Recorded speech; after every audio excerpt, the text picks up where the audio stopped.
নমস্কার, আমি শিল্পা। আপনারা দেখছেন এএসআর নিউজ বাংলা। সচেতনা ও আত্মরক্ষা প্রশিক্ষণের একমাত্র প্রতিষ্ঠান আলোর দিশারি।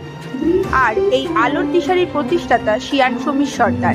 এই শিয়ান সমীর সর্দারের দীর্ঘদিনের প্রচেষ্টার ফল হলো আলোর দিশারি। তারই আজ প্রথম বর্ষপূর্তি। গত বছর এই পয়লা বৈশাখের দিন জয়নগর ইনস্টিটিউশন ফর গার্লস স্কুলে আনুষ্ঠানিকভাবে প্রতিষ্ঠিত হয়।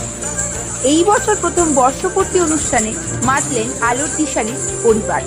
কেক কেটে নাচ, গান ও আবৃত্তির মধ্যে দিয়ে পালিত হলো বর্ষপূর্তি অনুষ্ঠান। উপস্থিত ছিলেন জয়নগর পৌরসভার পৌরপ্রধান সুকুমার হালদার